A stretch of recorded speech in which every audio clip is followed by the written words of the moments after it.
Hidden కెమెరాలు లేవు, ఎక్కడ ఒక హిడెన్ కెమెరా లేదు, ఎక్కడ ఒక వీడియో బయటికి రాలేదు. సో సెన్సేషనలైజ్ చేయద్దండి, ఎందుకంటే బ్లూ మీడియాకి అదే పని ఉంది. ఎక్కడో ఒక చిన్న ఇష్యూ జరిగితే అది ఎట్లా సెన్సేషనలైజ్ చేయాలి. ప్రధానంగా నేను విద్యాశాఖ మంత్రి అయ్యాను కనుక నాకు ఎక్కువ ఫోకస్ ఉంది. I'm ready for that focus, I have no problem.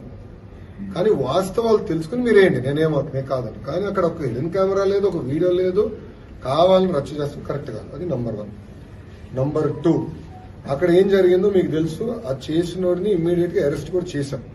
ఎరిజం ఒక 3-4 మధ్యలో జరుగుతున్న వివాదం అది. వాళ్ళు అరెస్ట్ చేశాం. ఎవరితో మాట్లాడారు, ఎక్కడ మాట్లాడారు, మొత్తం ఇంటెలిజెన్స్ డిపార్ట్మెంట్ డీజీ ఆఫీస్ నుంచి అది రివ్యూ చేస్తారు. బట్ హిడెన్ కెమెరా అనేది ఎక్కడ లేదు. హిడెన్ కెమెరా లేదు. As simple as that. ఉన్నట్టు మీరు చూపించండి. There is no hidden camera anywhere. Hidden camera లేనప్పుడు కావాలని దుష్ప్రచారం చేస్తాం, కరెక్ట్. 4 మధ్యలో అది ఇష్యూ ఉంది, 4 మధ్యలో ఒక ఇష్యూ ఉంది అందరికీ. But it has nothing to do with hidden camera. ఒక ఆడకూతురు అట్లా బహిరంగంగా వచ్చి అట్లా ఆరోపణ చేసింది. దీని ఏ విధంగా ఆడవాళ్ళు హిడెన్ కెమెరా అయితే ఉందా లేదా నేను సూట్ గా మిమ్మల్ని అడుగుతున్నా, మీడియా మిత్రులు అడుగుతున్నా. ఉన్నాయని చెప్తున్నారు. అవును sir, దొరికినాయా?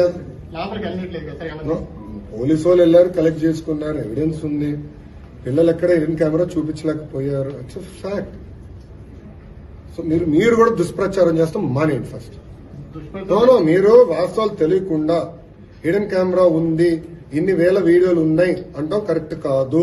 I want be very clear on the subject. ఎందుకంటే 4 మధ్యలో జరిగే ఇష్యూని మీరు తీసుకొచ్చి హిడెన్ కెమెరాలు ఉన్నాయంటే కరెక్ట్ కాదు. అది నేను చెప్తాను స్ట్రైట్ అగైన్ అన్న. దాంట్లో హిడెన్ కెమెరా ఉందా? హిడెన్ కెమెరా ఉందా?